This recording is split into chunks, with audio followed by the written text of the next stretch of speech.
Hi guys, I am Vivek Shankar. Today I am discuss about the class 9 chapter structure of atom in step by step. Firstly, I am clear that the definition of atomic structure. This chapter is very important in your school examinations and entrance examinations as well as higher studies like 11th, 12th and so on. चलिए बिना किसी देरी करते हुए हम अपने इस chapter की तरफ आगे बढ़ते हैं और एक एक चीज़ को समझते हुए चलते हैं। सबसे पहले डेफिनेशन को हम लोग समझते हैं कि स्ट्रक्चर ऑफ एटम की डेफिनेशन क्या है या एटॉमिक स्ट्रक्चर की डेफिनेशन आप कैसे याद रख सकते हैं। तो सबसे पहले गाइस हम लोग आगे बढ़ते हैं, पता करते हैं भाई डेफिनेशन क्या होती है। चलिए, branch of physical chemistry which deals with structure of atom is known as atomic structure. कहने का मतलब ये है फिजिकल केमिस्ट्री की ऐसी ब्रांच जिसमें हम लोग स्ट्रक्चर ऑफ एटम को डिस्कस करते हैं या डील करते हैं या उसके बारे में इंफॉर्मेशन कलेक्ट करते हैं, इसी को हम लोग बेटा क्या बोलते हैं? Atomic structure. इसी को हम लोग क्या बोलते हैं बेटे? Atomic structure. इसमें हम कौन कौन से टॉपिक क्लियर करने वाले हैं, सबसे पहले इस पे चलते हैं। वन बाय वन हम एक एक चीज़ को यहाँ पर क्लियर करेंगे बहुत ही आपको इजी वे में, और आप बिना किसी हिचकिचाहट के आप मेरी बात को एक एक चीज़ को नोट डाउन करते हुए चलिएगा। ठीक है गाइस? चलिए, सबसे पहले मैं इस चैप्टर में आपको डाल्टन्स एटॉमिक थ्योरी से स्टार्ट करूँगा। डाल्टन एटॉमिक थ्योरी को मैं पहले यहाँ पर डिस्कस करूँगा। आफ्टर दैट मैं discovery of fundamental particles like electron, proton, neutron and their charges, mass and their properties. इसके बाद मैं आपसे डिस्कस करूँगा एटॉमिक मॉडल्स का। एटॉमिक मॉडल्स मतलब arrangement of electron proton in a atom. Atomic model में हम सबसे पहले थॉमसन्स मॉडल को यहाँ पर क्लियर करेंगे, देन रदरफोर्ड मॉडल को क्लियर करेंगे एंड फिर हम लोग बोहर मॉडल को क्लियर करेंगे। इसके बाद हम लोग एटॉमिक नंबर क्या होता है, एटॉमिक मास क्या होता है या मास नंबर क्या होता है, आइसोटोप्स क्या होते हैं, आइसोबार्स क्या होते हैं, वैलेंस इलेक्ट्रॉन क्या होते हैं एंड वैलेंसीज क्या होती हैं, इनके बारे में डिस्कस करके आपका होल चैप्टर कवर अप करेंगे। उसके बाद हम एनसीईआरटी की एक्सरसाइज को भी यहाँ पर ऑनलाइन आपके सामने सॉल्व करेंगे, आपसे सॉल्व कराएंगे, आपको एक एक चीज़ क्लियर कराएंगे।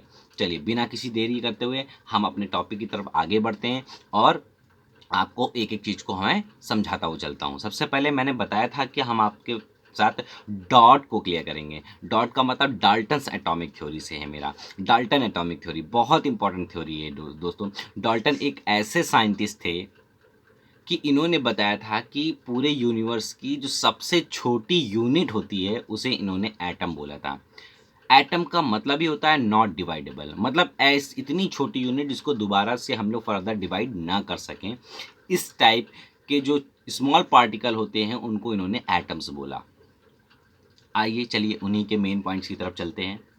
तो main points of Dalton atomic theory, तो उनका जो डाल्टन एटॉमिक थ्योरी के जो मेन पॉइंट्स हैं उसको हम लोग यहाँ पर डिस्कस करेंगे। तो फर्स्टली मैं आपको ये बताना चाहता हूँ, Dalton's concept was the related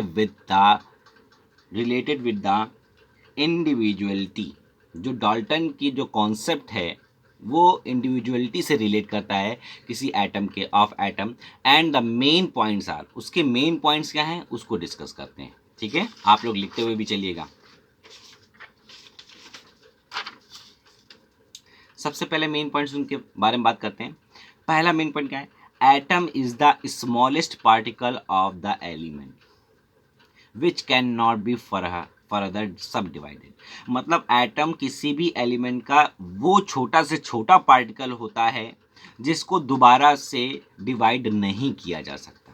आप समझे बेटा, एटम क्या है?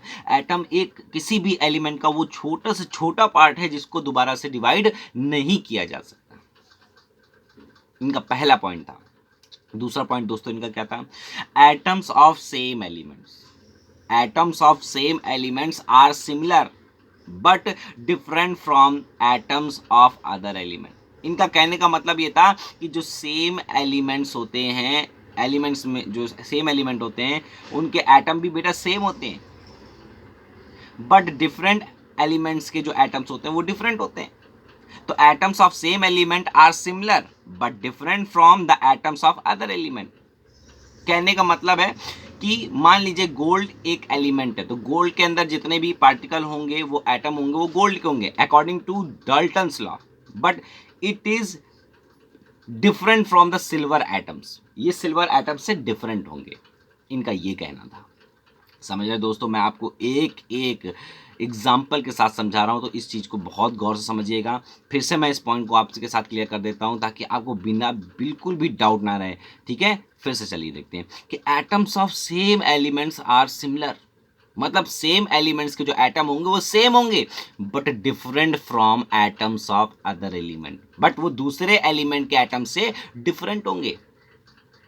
थर्ड पॉइंट पे आते हैं कि third point Dalton atomic theory या डॉट्स क्या कहती है.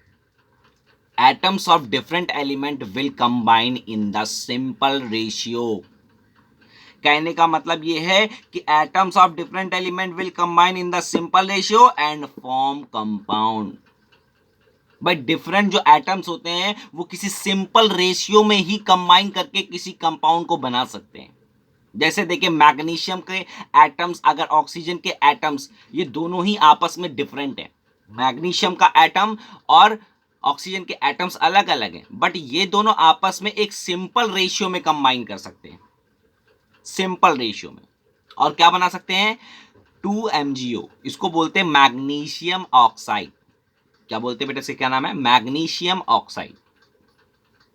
तो ये तीसरा पॉइंट आपको क्लियर हुआ. क्या बोला मैंने, atoms of different element will combine in the simple ratio and form compound. Different जो आपके एटम्स हैं एलिमेंट के वो कंबाइन करते हैं सिंपल रेशियो में और कंपाउंड बनाते हैं. आप चौथे पॉइंट की तरफ चलते हैं. फोर्थ एंड लास्ट पॉइंट मेरा क्या है, atoms can never be created nor be destroyed. According to Dalton's atomic theory ना तो आप एटम को बना सकते हो ना एटम को नष्ट कर सकते हो. ये इनके 4 मेन पॉइंट्स होते हैं बेटे. ये इनके 4 मेन पॉइंट्स हैं जो मैंने आपके साथ डिस्कस करे. अब आगे चलते हैं. इतनी बात आपको क्लियर होगी, कहीं कोई डाउट, बिल्कुल सही, वेल डन, अच्छी तरह आप लोग पढ़ रहे हो, ऐसे ही पढ़ना. All the above postulates of Daltons are disregarded because जितने भी ऊपर जो postulates डाल्टन एटॉमिक थ्योरी ने दिए थे या डाल्टन्स ने दिए थे वो डिसरिगार्डेड कर दिए गए, हो गए. कैसे डिसरिगार्डेड हो गए, चलिए देखते हैं. यानी हम अब बात कर रहे हैं limitations of Dalton atomic theory की. अभी आपने मेन पॉइंट्स पढ़े थे, पोस्टुलेट पढ़े थे कि भाई डाल्टन एटॉमिक थ्योरी क्या होती है. अब हम उसकी लिमिटेशन पढ़ रहे हैं. क्या पढ़ रहे हैं बेटा, उनकी अब हम लिमिटेशन जानेंगे. भाई उनकी लिमिटेशंस क्या हैं, आपसे पूछी भी जाती हैं. Give 2 limitations of Dalton atomic theory और डॉट्स. चलिए पहली लिमिटेशंस के बारे में चलते हैं आगे. पहली लिमिटेशन क्या है, atom can be divided into electron, proton and neutron. अभी इन्होंने पहले अपने पॉइंट में क्या कहा था कि atom is the smallest particle of element which can not be further सब डिवाइडेड. बट एटम तो यहां डिवाइड हो जा रहा है इलेक्ट्रॉन, प्रोटॉन और न्यूट्रॉन में. तो मतलब इनकी क्या है बेटा, लिमिटेशन है. ऊपर वाले जितने भी पॉस्टुलेट्स थे, जितने भी उन्होंने दिए थे वो सब डिसरिगार्डेड हो गए क्योंकि atom can divided into electron, protons and neutrons. इसमें वो डिवाइड हो जाता है. आगे बात करते हैं दूसरी लिमिटेशंस क्या है. Atoms of same elements can be different because of existence of isotopes.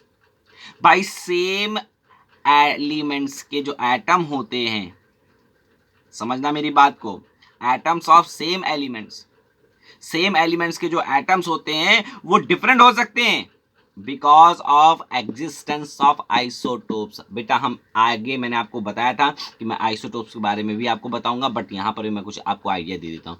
Isotopes क्या होते हैं, बहुत सिंपल सी डेफिनेशन में आपको बता रहा हूं और समझाने की कोशिश करता हूं.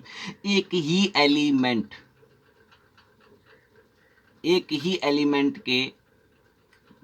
एलिमेंट जिनके एटॉमिक नंबर तो सेम होते हैं, बट उनका जो मास नंबर होता है वो डिफरेंट होता है। इस टाइप के एलिमेंट्स को हम लोग आइसोटोप्स बोलते हैं। क्या बोलते हैं बेटे? आइसोटोप्स। मगर एक ही एलिमेंट के होने चाहिए बेटे, डिफरेंट एलिमेंट के नहीं होने चाहिए। आइसोटोप्स का मतलब क्या हुआ? एक ही एलिमेंट के, एक ही एलिमेंट जिनके एटॉमिक मास तो बेटा क्या होंगे? डिफरेंट होंगे, बट उनके एटॉमिक नंबर सेम होंगे, उनको हम लोग आइसोटोप्स बोलते हैं। जस्ट लाइक मैंने आपको दिखाया है नीचे एग्जाम्पल में, आप देखिए मैंने आपके सामने रखा है। जैसे ऑक्सीजन, ऑक्सीजन का एटम जो होता है उसका एटॉमिक नंबर 8 होता है और एटॉमिक मास 16 होता है। ये भी ऑक्सीजन है जिसका एटॉमिक नंबर तो बेटा क्या है? 8, बट एटॉमिक मास कितना है? 17 है। बट यहाँ पर क्या है? ऑक्सीजन 8 और यहाँ 18। तो आप देख रहे हो कि इनके एटॉमिक नंबर तो सेम है, बट इनके मास नंबर डिफरेंट है, बट एलिमेंट सेम है। बट क्या बेटा? एलिमेंट सेम है, एलिमेंट डिफरेंट नहीं है।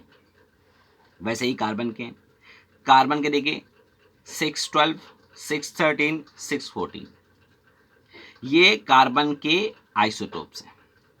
तो देखिए एक ही एलिमेंट है आपके सामने और सेम एलिमेंट्स के एटम डिफरेंट हो सकते हैं, जबकि उन्होंने कहा था कि भाई जो atoms of same element are similar but different from the atoms of other elements.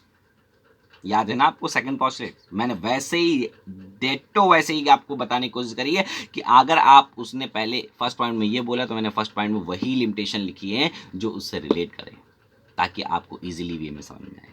चलिए नेक्स्ट देखिएगा बेटा, हाइड्रोजन के आइसोटोप्स 3 होते हैं, प्रोटियम, ड्यूटेरियम और ट्राइटियम। इनके एटॉमिक नंबर तो बेटा क्या है बेटा?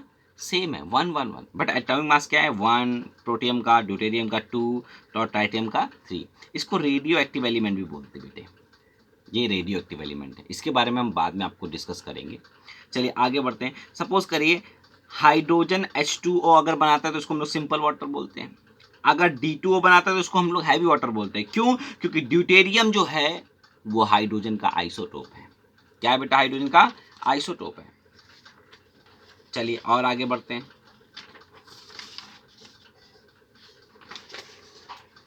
नेक्स्ट आगे देखिएगा, नेक्स्ट जो आपका लिमिटेशन है वो क्या है? Non stoichiometric compounds existent. जो नॉन स्टैच्योमेट्रिक कंपाउंड्स होते हैं, नॉन स्टैच्योमेट्रिक जिनका सिंपल रेशियो नहीं होता बेटा, मैंने अभी आपको बताया था कि atom can combine in a simple ratio only, but यहाँ पर ऐसे भी आपके कंपाउंड मिलेगा, पाए जाते हैं जिनमें उनका सिंपल रेशियो नहीं होता है। जस्ट लाइक आयरन 0.93 ओ, आप देखिए इनका रेशियो कितना है? 1:0.93 का रेशियो है बेटा। तो ये सिंपल रेशियो तो है नहीं। 1:1 का क्या होता है? सिंपल रेशियो होता है। 1:2 का सिंपल रेशियो होता है, बट ये तो 0.93 है, 1:1 का रेशियो है, ये सिंपल रेशियो नहीं है। तो ऐसे भी एलिमेंट्स एग्जिस्ट करते हैं, ऐसे कंपाउंड एग्जिस्ट करते हैं, सॉरी। तो आप देखिए दूसरा Fe यानी आयरन 0.950, इसका जो रेशियो वो कितना आ रहा है बेटा? 0.95 रेशियो 1, ये भी सिंपल रेशियो नहीं है। निकेल का देखिएगा, निकेल ऑक्साइड का, तो ये भी क्या है? 0.98:1 का रेशियो है। That is not a simple ratio. मतलब atom can combine, simple ratio इन्होंने बताया था, बट एटम जो होते हैं वो डिसिमिलर रेशियो में भी एग्जिस्टेंस से अपने कंपाउंड बनाते हैं। लास्ट, क्या बोला मैंने? हाँ, लास्ट जो आपकी इनकी लिमिटेशन है वो क्या है, वो भी मैं आपके सामने रखता हूं। देखिएगा, एटम कैन बी क्रिएटेड।